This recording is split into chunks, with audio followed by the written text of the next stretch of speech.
జయరామ్ గారు. నమస్తే అండి. జయరామ్ గారు, టీఆర్ఎస్ ఎప్పుడైతే బీఆర్ఎస్గా మారిందో కేసీఆర్ గారిలోని మరో కొత్త కోణాన్ని చూస్తూ ఉన్నాం. రైతుల గురించి మాట్లాడుతున్నారు, పెన్షనర్ల గురించి మాట్లాడుతున్నారు, మన రాష్ట్రంలో కాదు ఒడిశాలో. రైట్, నిన్న స్పీచ్ అద్దరు కొట్టేశారని చాలామంది చెప్తున్నారు. ఏం చెప్తారు మీరు?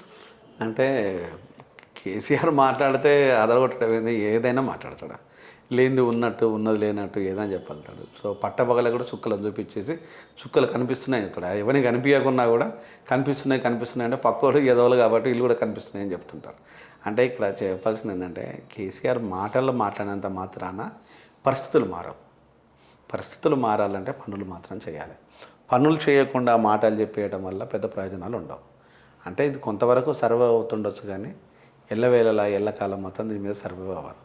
కేసీఆర్ మీరు ఒడిశా గురించి చెప్పాలనుకుంటే ఒడిశాలో పైన చెప్పిన మాటలు ఏంటంటే 13 నెలలు రైతులు అక్కడ దీక్ష చేపడుతుంటే ప్రభుత్వం ఏం చేసింది పట్టించుకోలేదు అంటాడు. ఈయన మాత్రం ఏదో చేసినట్టు. అంటే 13 నెలల క్రితం ఈయన బీఆర్ఎస్ అనేది బ్రెయిన్లో లేదు. అందుకోసమే అప్పుడు ఈయన అక్కడ ఉన్న పరిస్థితులను కానీ అక్కడ ఉన్న రైతులను కానీ పట్టించుకోలేదు. 13 నెలల్లో రైతులు చేస్తున్న ప్రయత్నం లోపల లేకపోతే వాళ్ళను ఏ విధంగానన్నా ఎక్కడైనా పరామర్శించడం కానీ లేకపోతే వాళ్ళని కలవటం కానీ కనీసము చనిపోయిన రైతుల విషయంలో ఒక కన్నీటి చుక్క కాదు కనుక మౌనం కూడా పాటించలేదు కేసీఆర్కి అర్హత ఉందని నేను అనుకోను. రైతుల గురించి మాట్లాడే అర్హత కేసీఆర్కి ఎట్టి పరిస్థితుల్లో లేదు. ఇక చెక్కులు పంపిణీలో పంజాబ్లో చెక్కులు పంపిణీ చేసి వచ్చిండే వాడవాడిగా అవి కంప్లీట్ బౌన్స్ అయిపోయినాయి. దాని గురించి ఏం చెప్తున్నా అంటే మనం మాట్లాడుకోకపోతేనే మంచిది. అంటే ప్రజలకు, ఎందుకంటే దాని గురించి మాట్లాడితే ప్రజలు బూతులు తిడుతుంటారు కాబట్టి. ఇంకొక అంశం ఏంటంటే ఈయన మన తెలంగాణ లోపల గతించిన 65 రోజులలో 206 మంది రైతులు చనిపోతే, ఓన్లీ 65 రోజులలో 206 మంది రైతులు చనిపోతే ఆ రైతులను ఈరోజు నిన్న చెప్పిన మాట అంటే ఎవరు తెలంగాణ చచ్చిపోలేదని ఒక అబద్ధం ఆడుతున్నాడు. అంటే అంత దుర్మార్గం ఉంటుంది ఆ మనిషి.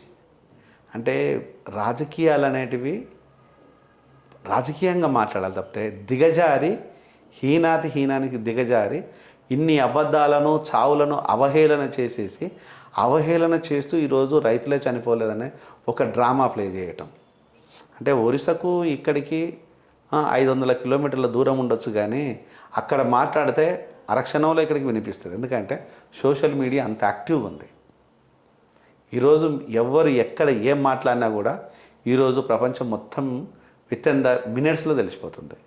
Not even 1 hour, with the మినిట్స్లో తెలిసిపోతుంది. అక్కడ మాట్లాడుతుంటే అక్కడ లైవ్లు పెడుతున్నారు సోషల్ మీడియాలో. ఆ మాత్రం కామన్ సెన్స్ లేకుండా పోయింది. ఒక బీయింగ్ ఏ సీఎంకు ఆ మాత్రం కామన్ సెన్స్ లేకుండా పోయింది. అంటే ఇది కేసీఆర్ గారు చేస్తున్నది ఏంటంటే తను ఒకవేళ కనుక తెలంగాణ లోపల తన ప్రభుత్వము చేజారిపోతే రేపు తను జనాల మధ్యలో ఇబ్బందులు ఎదుర్కోక తప్పదు. సో ఇక్కడ మేకపోతు గాంభీర్యం లాగా సెంట్రల్లో ఏదో ఈయన చేస్తున్నట్టుగా డ్రామా ప్లే చేసేసి తను కాపాడుకోవడం బీఆర్ఎస్ పెట్టుకున్నాడు. అంటే తెలంగాణ అస్తిత్వాన్ని దెబ్బకొట్టేశాడు. తెలంగాణను ఈరోజు ఎవరో దెబ్బకొట్టలేదు. ఓన్లీ కేసీఆర్ కుటుంబము, కేసీఆర్ పార్టీ నాయకులు మాత్రమే తెలంగాణ అస్తిత్వాన్ని దెబ్బకొట్టేశారు. ఈరోజు తెలంగాణలో 1300 మంది చనిపోతే ఆ చావుల గురించి మాట్లాడరు. తెలంగాణ తొలిదశ ఉద్యమాన్ని గురించి మాట్లాడరు. మలిదశ ఉద్యమం లోపల ఎంత అల్లకల్లోలం జరిగింది దాని గురించి మాట్లాడరు. రోడ్ల మీద ఈవెన్ అమ్మాయిలు కావచ్చు, చిన్నపిల్లలు పసిబిడ్డలతో కావచ్చు, పెద్దవాళ్ళు కావచ్చు, ఉద్యోగస్తులు కావచ్చు, వంట వార్పు ప్రోగ్రాం పెట్టేసింది తెలంగాణ. ఈరోజు ఆ తెలంగాణ ఉద్యమం ఎక్కడ పోయింది అడుగుతారు. రేపు ఏం చెప్తారు? రేపు విద్యార్థులు లాఠీ దెబ్బలు పెట్టేసి ఉక్కు పాదాలతో తొక్కినా కూడా వాళ్ళు జై తెలంగాణ నినాదంతో ఉరెత్తి ఊగించిన యూనివర్సిటీస్లని అస్తిత్వం కోల్పోయినట్టు కాదా? ఈరోజు తెలంగాణ ఉద్యమం కోసమో బిడ్డలను కోల్పోయిన తల్లులు ఈరోజు వాళ్ళ బిడ్డలు దేనికోసం చనిపోయినంటే తెలంగాణ కోసం అని చెప్పాలన్నా, టీఆర్ఎస్ పార్టీ కోసం అని చెప్పాలన్నా? అంటే తెలంగాణ అస్తిత్వాన్ని కోల్పోవడం కాదా అది? అంటే ఈరోజు ప్రతి బిడ్డ ఈరోజు నా తెలంగాణ అనుకున్నారు.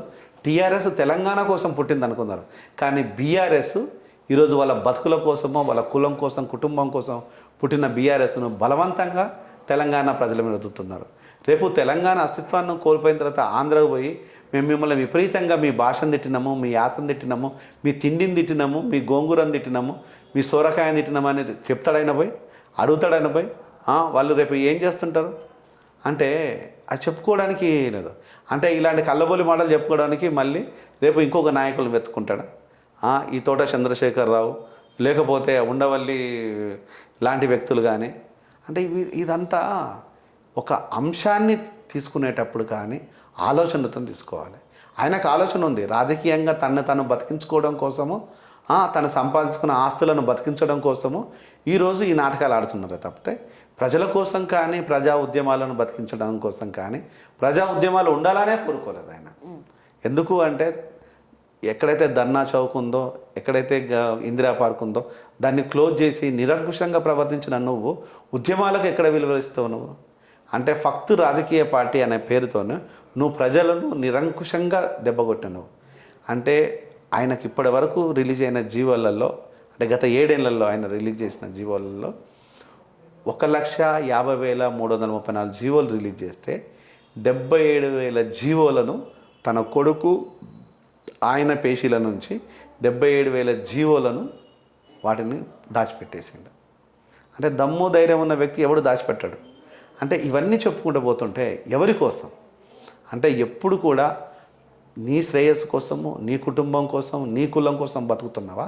ఈరోజు ప్రజల కోసం బతుకుతున్నావా? నిన్న ఒడిశాలో జరిగిన స్పీచ్లో చూస్తే చాలా భిన్నాభిప్రాయాలు వ్యక్తమయ్యాయి.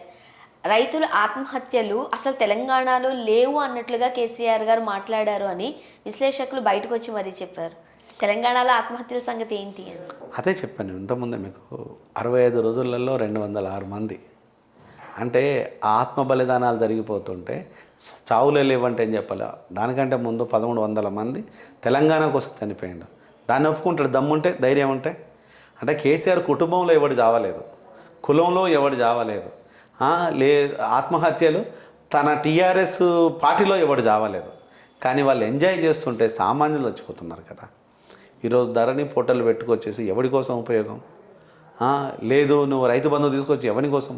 రైతు బంధు పేరు మీద సినిమా హీరోయిన్లకు ఈరోజు డబ్బులు వేయటం, రైతు బంధు పేరు మీద కలెక్టర్లకు, రైతు బంధు పేర్ల మీద ఐఏఎస్లకు, ఐపీఎస్లకు, రైతు బంధుల పేరు మీద రాజకీయ నాయకులకు, రైతు బంధు పేరు మీద భూస్వాములకు, రైతు బంధుల పేరు మీద దొరలకు, రైతు బంధుల పేరు మీద ఈరోజు ఎవడి చేతిలో అయితే రాజకీయ వ్యవస్థ ఉందో వాడికి, ఎవడి చేతిలో అయితే భూమి కొల్లగొట్టిండో వాడికి.